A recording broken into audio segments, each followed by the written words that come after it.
Good day everyone! Welcome back to the iSimulate channel. In our last video, simulation pictures started to make money. In this video, we want to bring our studio to another level. Our distribution department has constructed a theater management building. Here we can see that now our studio owns 91 cinemas, which translates to around 3,000 shows per week. There are still over 1,000 independent cinemas out there, and our competitors together own another 300. Gerstein Brothers tops the list with 168 cinemas. We are the second, and then Evergreen Movies follows. Slowly, the independent cinemas will get purchased by the different studios, meaning next to the screenings in our own cinemas, the number of screenings available for us to book will become limited. That's why it's important we invest into purchasing theaters to make sure our movies can reach a wide audience. Cost of one cinema is $30,000. I'm putting down $570,000 to buy another 19. Time to pay tax. If you don't pay your taxes on time, the authorities may seize your property to cover the debt. Okay, we will pay. Rotten Fates made over $2 million after 4 weeks in theaters. Every time we have positive cash flow, I'd set aside some money to purchase additional theaters. And then our pre-production department completes another important research, technical support. Their next topic should be high-quality costumes and props, and this location here is perfect for the technical support building. After another 4 weeks in the theaters, Rotten Fates has made in total $3 million profits. That's the highest so far in our studio. Construction completed.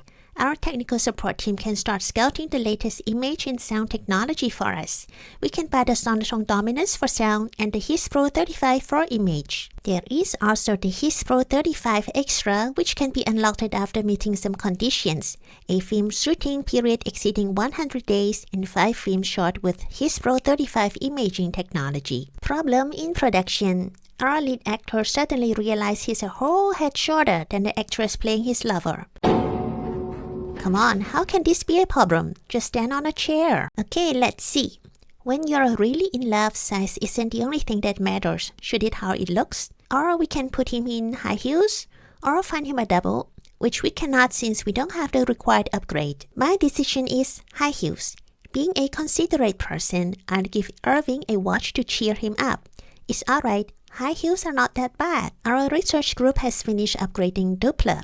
Please work on sound technology next and improve the quality and economy of Sonotone Dominus. We have another challenge in production. Peter Harris insisted meeting a real maniac will help him play a serial killer better. I don't have friends who are real killers. I cannot arrange for you to be taken to a prison, but I seem to recall that you shot your neighbor's dog and was called a maniac. You can do just fine. Don't worry.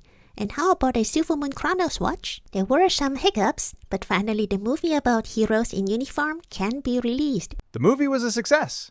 I saw a woman hug her son after the lights came back up.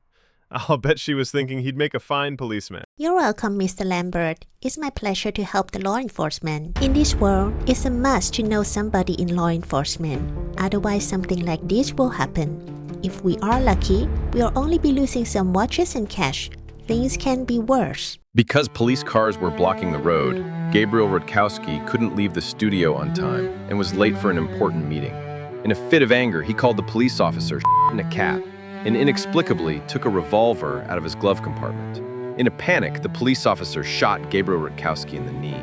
The actor will be in the hospital for at least 4 months. During a police raid, Ted Hall was walking around the studio grounds in costume, wearing a cowboy outfit and a revolver. Frightened by the weapon, the police twisted the actor's arms and hurt him badly. It was only later that they figured out he wasn't going to attack anyone. The doctors give Ted Hall 2 months before he's back on set. I check in with Mr. Lambert. His special assistant clicks his heels together and sees that his boss's will is done. The police will not be planning any new raids for the next 6 months. The production support upgrade is complete. Next would be the line production office that will give us control over the film schedule. Moreover, our distribution department has unlocked hospice visit. The cast can visit the hospice, spend time with dying fans to raise awareness of the film. We promised the DA Mr. Stripes that we will make a movie portraying a corrupt official. Now is the time to work on a script. This is a detective thriller action movie. The protagonist is a sheriff, the antagonist a corrupt official, who makes the life of a woman miserable. With the help of a sidekick, in the midst of bullets whistling, a crime of necessity is committed that eventually brings the corrupt official behind bars. While Walter works on this screenplay, the studio has another movie ready for distribution. Since we previously researched hospice visit, we can do this trick in addition to advertising. Irving can visit a hospice the first week the movie starts showing to raise its awareness. Los Angeles District Attorney Richard Stripes spoke at an anti-corruption rally outside City Hall. His sharp criticism of the administration made the front page of the Los Angeles Tribune. They've ruined Los Angeles. There's corruption everywhere. The mob and the police are working hand in hand, while City Hall covers for them. I know how to fix it. I have a plan.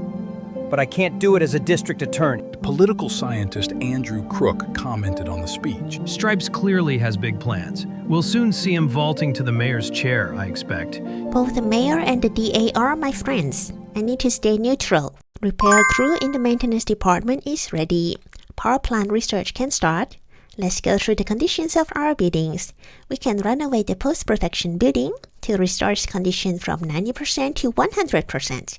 No movie is in the post-production phase at the moment, so the renovation will not slow down any work. Another upgrade has been researched. In addition to hospice visit, the cast can visit an orphanage as well to promote the movie. Next research we'll do is emergency printing. If we extend our movie distribution and need additional movie copies, we can print them instantly. Good news for everybody! The studio can now offer extended medical coverage for its staff. This package covers the whole family, as well as services of a dentist, massage therapist, cosmetologist, and psychologist. There are better gifts than the Silver Moon Chronos. Please research this single malt Scotch whiskey. Last time we talked, I might have seemed a little overconfident, even arrogant. Believe me, no one cares about this film business of ours as much as me. And my goal is to bring people together, not push them away. I learned this back in my youth. My friends and I were bullied by some punks. And not just us, but the whole neighborhood. So I made a deal with all the neighborhood kids, even the ones I couldn't stand, and we called ourselves the Alliance. The politicians, the priests, all the do-gooder hypocrites, they think they can attack us and our business and get away with it. They're exploiting the fact that we're divided. But don't worry, I've got an idea. Don't let them get you down. There's good news on the way. Thank you, Mr. Gerstein. I'll be waiting with bated breath. It's November 1931. A number of contracts are expiring. I want to continue working with the crew because they stayed with the studio through its hardest time. I'm surprised that Peter Harris wants to renew his contract with us. He must have seen that we are a good employer, even though we previously used blackmail materials on him. Buongiorno! How may I help you, Mr. Conti? Take a breath for a minute and listen to this old man. My father, Riccardo Conti, was a great man. All of Sicily feared him, but he was forgotten a few months after his death. I refused to suffer the fate of my father, so I wrote a book, The Story of My Life. But my grandchildren didn't read a single page. That's when I realized it. If you want to be remembered in America, you have to make a movie. Now I want you to make a film with it. I'm willing to give you $1 million to cover the costs. What do you say? How intriguing. Show me the script at once. The Sicilian Tiger. Once upon a time in Sicily, there lived a boy named Alberto. He was the son of Colombino Conti, a fourth-generation mafioso, a king of thieves known throughout Italy. Alberto had no fondness for his life. Everything was given to him upon a silver platter, like he was a helpless woman. He knew he wanted to build his own happy life for himself. He would step out of his father's shadow and make his own dreams come true. He would go to America. One night, Alberto threw a bunch of grapes into his travel bag and ran away from his parents' house. He grabbed the ore he'd carved from an olive tree and jumped into a gondola. Few would dare to take the voyage to America alone in such a modest craft, but Alberto was brave and full of purpose. After a week of sailing, he arrived in New York and got himself a job at the port. But he wouldn't be a Conti if he hadn't a sense of adventure. One day, Alberto saw 5 scoundrels with pistols robbing a guy on the street. Alberto stood up for him and fought off the bandits with his bare hands. It so happened the poor fellow was no ordinary passerby, but the son of Dale Scrugio, the Mafia boss who controlled half of New York. In gratitude, Scrugio took Alberto under his wing and educated him in the local customs.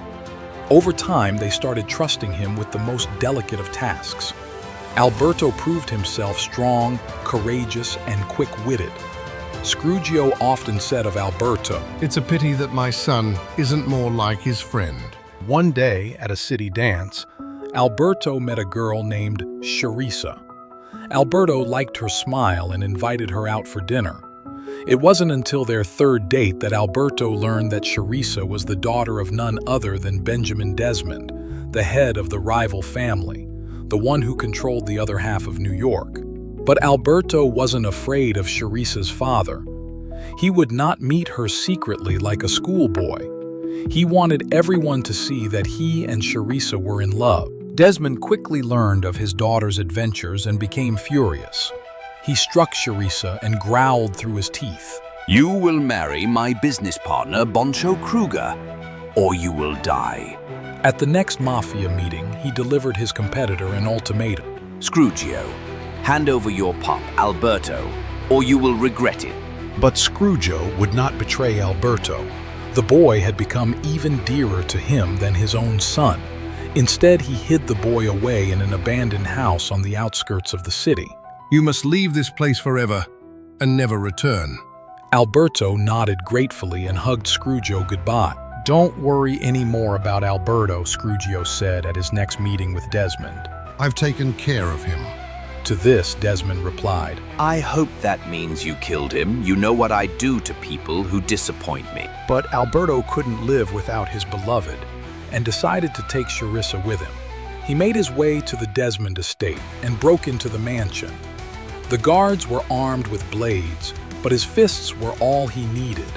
He freed his beloved, and later that same day, Alberto and Charissa were on a train to Mexico. Desmond soon discovered that his daughter had run off with Alberto.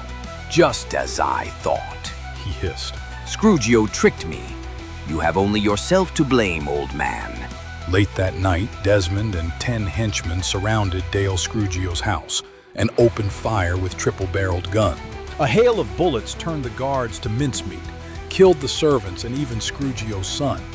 But by some miracle, Scrugio himself survived. He managed to grab a gun, killed one bandit with a well-aimed shot, and barricaded himself in a bedroom. Desmond ordered the mansion burned. Scrugio choked and succumbed to the smoke as flames engulfed the building. When Alberto learned that Dal Scrugio had been killed, he clenched his fists so tightly that he left bloody marks on his palms. That evening, Alberto kissed Charissa goodbye and returned to America to get revenge on Desmond. Back in New York, Alberto spoke to a gardener who saw what happened that night. He compiled a kill list, each of Desmond's henchmen involved in the raid. Alberto went from one mobster to the next, taking their lives. Our hero became as death itself. Before the gangsters could reach for their guns, they were already dead on the floor. No one compared with Alberto in precision, strength, or speed. Alberto made his way to the Mafia leader's lair, where he found Desmond, and he'd taken a hostage, Charissa. The pool girl secretly followed her beloved to New York. Her father put a revolver to his daughter's head. "Surrender, Alberto, or you alone will be to blame for her death." Alberto slowly raised his hands, but at the final moment pulled the trigger and fired at the chandelier above Desmond's head. The bullet, in an explosion of sparks, ricochets and hits Desmond right in the temple. Charissa was saved. Finally, the surviving members of both clans came to Alberto with an offer. Signore Conti, you are the most worthy of men among us. Be our boss. Let us unite and become stronger than we have ever been before. After some thought, Alberto agreed. He united the clans and made the New York family the most powerful syndicate in all of America, and Charissa Desmond became his wife. So what do you say? Impressive, right? We'll release your film within 2 years. I hope I live that long. I'd like to see my film before I leave this world. Please, Don't disappoint this old man. Another good script. I'm looking forward to making a good movie out of it. And with the money from the Mafia, of course I'm purchasing even more theaters. Thanks to chronic kidney problems and terrible abdominal pain, Russell Simmons is looking like a walking corpse. The doctors say he's on the mend, but at present the actor can't perform his role convincingly, owing to his illness. No worries, we are fully capable of handling the situation, because we have researched rolling edits. Please fix the script to explain away his sickly appearance. The heads of the major film studios in the United States have established a professional alliance, and Simulation Pictures is part of it. Today, we meet to vote on an initiative put forward by Gerstein Brothers, create the Pollux Award. Every year, the Alliance will celebrate professional accomplishments with the Pollux Award. It's good that we are the last to cast our votes. Since everybody else has voted to accept the initiative, we know it's going to pass and can save our influence points. Initiative accepted. Good morning, Mr. Carpenter. We've known each other for years, and you know everything about me. True, I can be harsh. Yes, I always say what I think. And yes, for the sake of Los Angeles, I may have done some questionable things. But no one can ever say I don't love this city and its people. I'm going to put this as plain as I can. To get re-elected for a second term, I need money. There's a lot of would-be donors. Since you're the most worthy among them, I nominate you to be the first to donate. Have we known each other for years? It feels like yesterday when you asked me to give a role to Wendy. Anyway, you can't put a price on being the most worthy. Within 3 months, I'll transfer $100,000 from the studio account. We surely have many visitors today. Good day, Mr. Lambert. I just watched Alcohol Drama 1. It's a lovely piece. And Ted Hall, what a talent. I'd love to talk to him. Not just about art, but life in general. Could you arrange a meeting for us? I'd love to introduce you. Within 3 months, I'll arrange a dinner for you and Ted Hall. Before I forget, let me quickly take care of the donation. I knew you were a man of your word. Rest assured. I'll always support honest businessmen and my good friends, and fix any issues that may come up. Thank you for the 55 goodwill points. And then I need to talk to Ted. Hi, hello. How about dinner with the police chief? You are going to get a watch and $32,000. That was the best day of my life. I've never experienced anything like it. You're a real wizard. You're welcome. Anything to keep the police raids at bay. The pre-production department unlocks high-quality costumes and props. Very good. Please proceed with high-quality sets. Shortly after, our engineering department has research technology invention. I think they should work on having an additional research group next. District Attorney Richard Stripes led an effort to disperse a homeless camp, which has become a regular fixture in the Los Angeles Crime Chronicle. Richard Stripes spoke at the event to a journalist from the L&A newspaper, making it into the political statement of his career. This place is a festering wound on our city. Between the thieves and the corrupt officials in the mayor's office, they're turning our beautiful, flourishing Los Angeles into a slum. I will not stand by watching this disgrace in silence. I'm not going to wait and do nothing. I'm choosing to fight. I've decided I'll be joining the mayoral elections, and I'm confident the people of this city will support me. Against the backdrop of heated events around the mayoral elections, business continues. We have researched our own concert hall. That means the studio can do all 3 post-production activities: film development, music recording, and sound recording in-house. Next on the roadmap would be to up the quality. We start with Superior Sound Studio. We previously researched and built a freelance writer's office. Now let me check what scripts there are for sale. Between Me and the Devil Only. It Happened with Someone Else. Both are very good scripts. I'm getting them. I think it's time we build the producers' offices to recruit additional producers to increase the studio's throughput. Emergency printing is unlocked. I'm a bit divided as to what the next research topic should be. Maybe we work on hush money first. If one of our actors gets into a scandal, we can settle it with cash. And then we should honor our promise with the Mafia leader. The Sicilian Tiger is our next project. In addition to the 2-star location quality, our filming technology, sound technology, as well as costumes and props have also been improved. Our protagonist is a hopeless romantic. Ted Hall is going to play this role. Gabriel will play the parent figure and Jane the love interest. As to the antagonist criminal mastermind, I hope Irving can take on this challenge. Whiskey has been researched by our services department. Nice. Please continue with cigars and buy me 20 bottles of whiskey. Thank you. From now on, during negotiations, the studio can offer extended medical coverage, which weighs 85 points, and whiskey, which counts as 85 points. Another upgrade unlocked. Now our writers develop story elements 15% faster. Developing story elements and having more elements in a script should go hand in hand. I think it's good to work on having 8 elements in a script next. LA Mayor Fred Carpenter held a 90-minute press conference discussing his plans for his next term. He promised to deal with poverty and reduce unemployment. Carpenter also commented on the attacks of his chief rival, Richard Stripes. There's some fellow named Tripe or Strop trying to accuse me of turning our beloved Los Angeles into something terrible. And he and his goon squad were seen beating people up in a homeless camp with no cause. We're talking women and children. Believe me, if someone like that gets to power, anything could happen, even civil war. This is no joke. The producer's offices building is constructed. We can work on our next upgrade, which is to allow one producer to run 2 projects at the same time. We can also hire an additional producer. Irving Reinhold agrees to join us. He's the best producer now in the industry. I really don't know who will be a better mayor, but the movie about the corrupt official is released. I hope your movie helps drive the mayor out of office. Post-production for The Sicilian Tiger is finished. Both ratings dropped significantly. I think this department needs the most work. Quality of our editors and composers are not the best, but there are no better ones available in the market. We need to be patient. As for advertising, I'd simply select our channels this time, and we will use both tricks, orphanage and hospice visit. Not everybody is willing to take part in these tricks. Why would someone think this is shady? It's simply to visit an orphanage and hospice. Nothing bad. I've checked the competition, and they're all just pathetic. Their bars stink. Normal, self-respecting people never go to places like that. We can do better than this, right? I want people thinking that celebrities treat my establishments as their private getaways. Hollywood actors would be perfect. Think you can help with this? Of course. Keep your finest whiskey at the ready. An actor will visit one of your bars within 3 months. Okay, then maybe I can talk to David. He's into drinking, obviously. Give him a whiskey, a watch, as well as some money.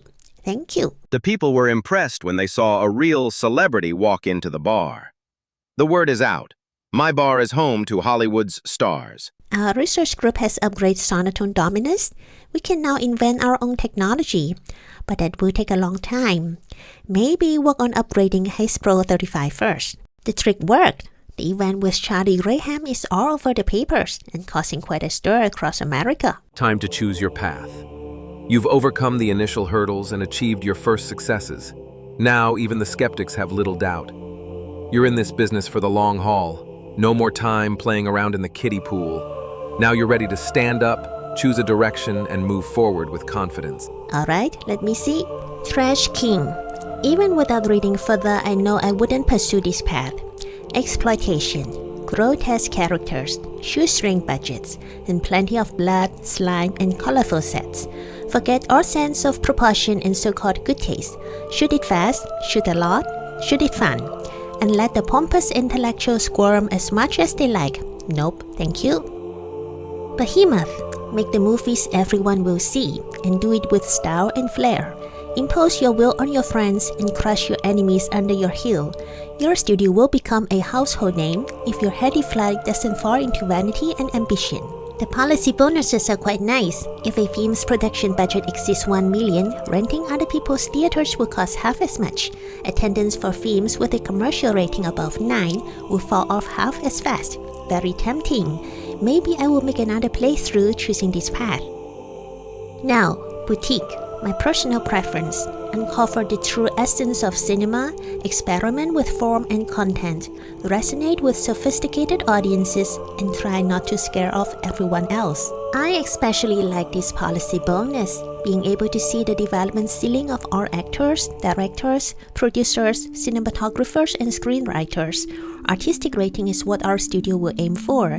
Attendance for films with an artistic rating above 9 will fall off half as fast. Hope I'm making the right choice. first goal is to release a film starring 5 actors with artistic status. With this policy, we can build a film school. It's going to sit here. The Sicilian tiger can be released. Head of the Mafia family is happy. The grandchildren never took their eyes off the screen. Now I can die. And now we are friends with the Mafia family. What's more important is that this movie earns 4 reviews. It's the first time after the studio's first movie, Messenger of Death. Getting reviews seems to be more difficult a task than scoring good Kinomark rating, commercial, or artistic appeal. Here comes the nominees of Pollux 1933. We are nominated for the Best Film, and Ted from our studio is nominated for the Best Actor.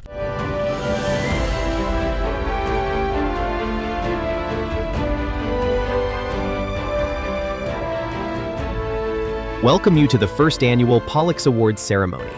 My name is Harlan Starsurf. We've chosen quite a moment to begin, haven't we?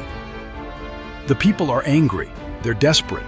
Some are so outraged they're smashing up movie theaters, and others don't even know how they'll feed their families tomorrow. To ease these social tensions a little, we've decided to gather all the millionaires into one room so they can hand out golden statues to each other. First, the nominees for the Best Actor. And the winner is Arthur Gray. Too bad. We are almost there. Now please just tell me who gets the Best Film Award. Next, the nominees for Best Film. And the winner is Alcohol Drama 1. It's us, Simulation Pictures. We got the most important award, the Best Film Award. And it's one completely made in the studio. It's our own script, our own pre-production, production, and post-production. I should give Ted a watch to cheer him up. To me, you are the best actor. The judges will see it one day. And this wraps up our episode. I hope you enjoy watching and share the joy of us winning the Best Film Award. Take care and see you next time.